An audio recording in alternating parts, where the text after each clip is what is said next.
News ஃபர்ஸ்டின் மக்கள் சக்தி இல்லங்கள் தோறும் திட்டத்தின் 13வது நாள் நிகழ்வுகள் இன்றைய தினம் முன்னெடுக்கப்பட உள்ளன. கிராமங்களுக்கு சென்று மக்களின் பிரச்சினைகளை கண்டறிவதே மக்கள் சக்தி இல்லங்கள் தோறும் திட்டத்தின் நோக்கமாகும்.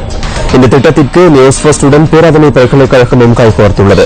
இன்றைய தினம் வடமாகாணத்தின் வவுனியா மாவட்டத்தில் நியூஸ் ஃபர்ஸ்டின் மக்கள் சக்தி இல்லங்கள் தோறும் வேலை திட்டம் முன்னெடுக்கப்பட உள்ளது. இன்றைய நாள் நிகழ்வுகள் தொடர்பான தகவல்களை அறிந்து கொள்வதற்காக எமது விசேட செய்தியாளர் ஜெஃப்ரி ஜெபதர்ஷனுடன் நேரடியாக தொடர்பினை ஏற்படுத்துகின்றோம். வணக்கம் ஜெஃப்ரி. வணக்கம் கிருஷாந்த் ராஜ். நேர்கள் அனைவருக்கும் அன்பான காலை வணக்கங்களை தெரிவித்துக் கொள்கின்றோம். மக்கள் சக்தி இல்லங்கள் தோறும் திட்டத்தின் அதாவது மன்னார் மாவட்டத்தின் 3 நாட்களை நிறைவு செய்து இன்றைய தினம் நாங்கள் வவுனியா மாவட்டத்தில் இந்த திட்டத்தை ஆரம்பிக்க இருக்கிறோம். உங்களுக்கு தெரியும், கடந்த 3 நாட்களாக நாங்கள் மன்னார் மாவட்டத்தில் பல்வேறு பகுதிகளுக்கு சென்றிருந்தோம்.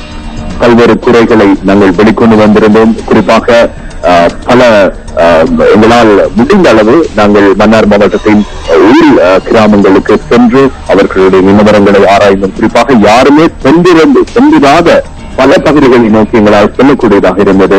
மிகவும் குன்றும் குழியுமான வீடுகள், மக்களால் பயணிக்க முடியாத ஒரு நிலை, காடுகளுக்கிடையே வீடுகள், இவ்வாறுதான் அங்குள்ள மக்கள் வாழ்ந்து கொண்டிருக்கிறார்கள்.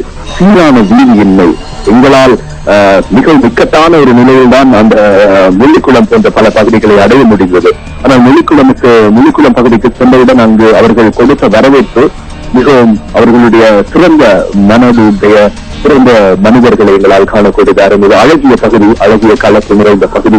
ஆனாலும் கூட அவர்கள் எதிர்நோக்கும் பிரச்சனை பாரிய சவாலுக்குரிய பிரச்சனையாக இருக்கிறது. இங்கிருந்து தெரிவு செய்யப்படும் மக்கள் பிரதிநிதிகள் என்ன செய்கின்றார்கள் என்ற ஒரு கேள்விதான் எங்களால் தொடர்ந்து கேட்கக்கூடியதாக இருக்கிறது.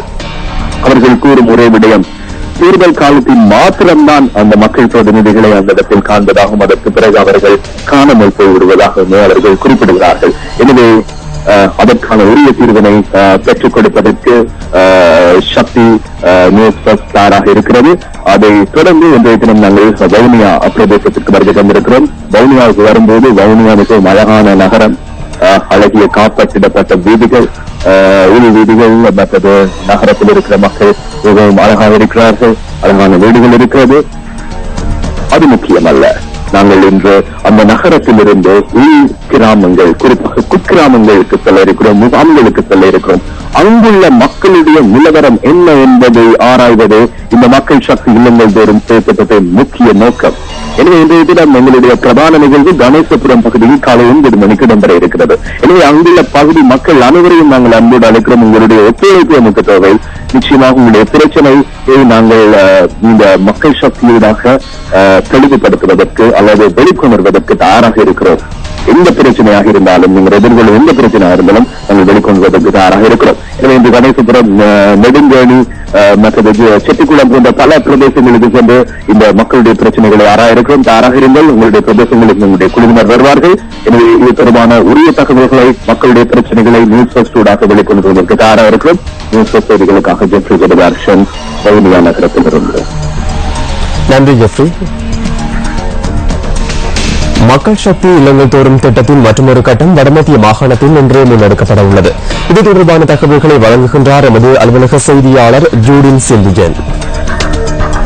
மக்களின் பிரச்சனைகளை கேட்டறியும் முகமாகவும் அதற்கு நிகழ்ந்த தீர்வினை பெற்றுக் முகமாகவும் முன்னெடுக்கப்படும் மக்கள் சக்தி இல்லங்கள் தோறும் திட்டம் இன்றும் பொல்வகை மாவட்டத்தில் முன்னெடுக்கப்பட உள்ளது. பொல்வகை மாவட்டத்தில் 4வது தினமாகவும் இந்த திட்டம் முன்னெடுக்கப்பட உள்ளமை குறிப்பிடத்தக்கது. நேற்று தினம் பல பகுதிகளுக்கும் விஜயம் செய்து மக்களின் பேச்சுக்கு வரவு கேட்டிருந்தோம். இன்றும் எதிரகிரிய பகுதியை நோக்கி உள்ளோம். இந்த பகுதியிலும் அதிகமாக யானை மற்றும் வீதி மற்றும் குடிநீர் பிரச்சனை இருக்கும் என்பது எதிர்பார்க்கப்படுகின்றது. இது தொடர்பான விவரங்களை தருவதற்கு நியூஸ் தயாராக இருக்கின்றது. நியூஸ் செய்திகளுக்காக எதிரகிரிய பிரதேசத்தில்